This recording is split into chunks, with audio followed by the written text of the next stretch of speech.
first I want you to look at your worksheet. Whatever's in parentheses is what belongs to the log. So if you look at number 3, that -4 does not belong to the log. Do you see it? Yeah. And if you look at, let's see, number 8 also, if you look at number 6, the -1, the parentheses are missing on that x to the 4th. So go ahead and put a parenthesis around that x to the 4th, and that -1 is not part of the log. Because if you do it that way, you're not going to get the answer on my answer key. Same with number 12, the x to the 4 is in parentheses. And the rest of them have parentheses. Not sure why some do and some don't. Oh, number 16, the x to the 5 is in parentheses. Okay, so do that first. Put those in parentheses.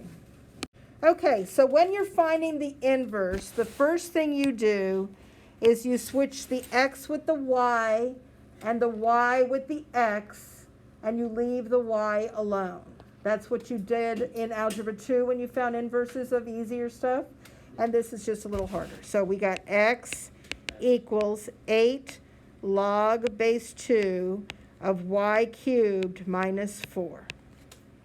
So now we have to attempt to start leaving the y alone. I'm going to circle the y because I need him to be all by himself, and he has a lot of company.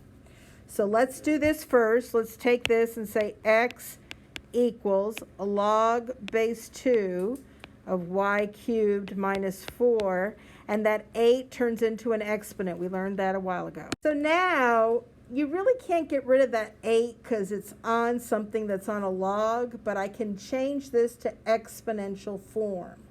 So the base is a 2, the exponent is an x, and it equals y cubed minus 4 in parentheses with an 8 on it. Now we've got to get rid of the cube, we got to get rid of the 4, we got to get rid of the 8. The 8 is the furthest away from the y, so let's get rid of him first. So I'm going to multiply this, put an exponent of this, of the reciprocal of 8.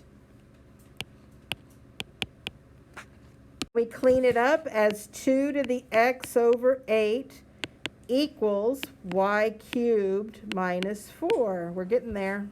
Next guy we need to get rid of is the 4. So we have 8x over 8 plus 4 equals y to the 3rd. And I'm going to change color again. And now, in order to get rid of that cube, we got to put a 1/3. And we put a 1/3 over here. So y equals 2 to the x over 8 plus 4, all to the 1/3. That's the first way. Yep, x equals 10 ln of -2y minus 1. We're going to start leaving the y alone. So let's start getting things away from him. We're going to add that 1 to both sides.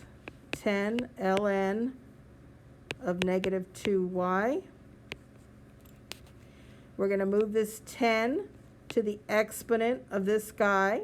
So we get x plus 1 equals ln of -2y to the 10.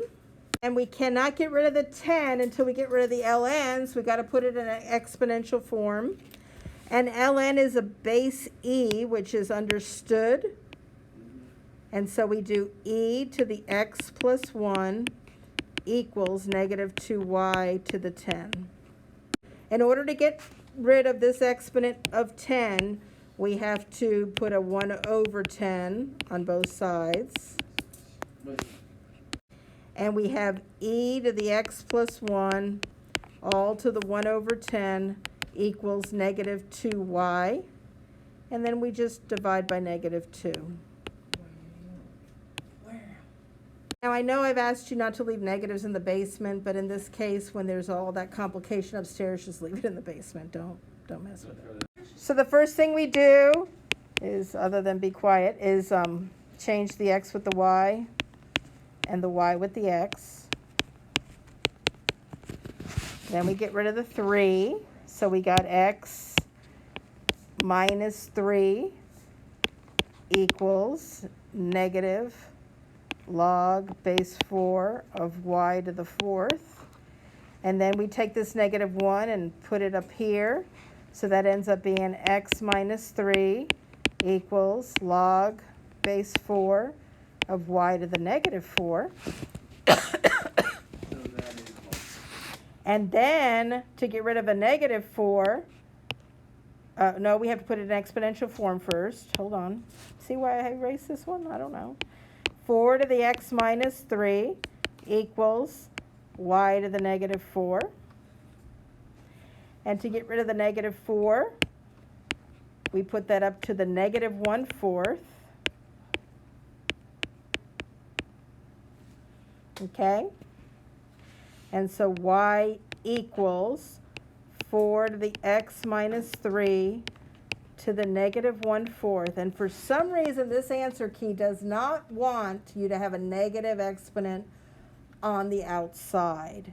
So what it does is it multiplies the x minus 3 by negative 1, negative x plus 3, all to the 1/4.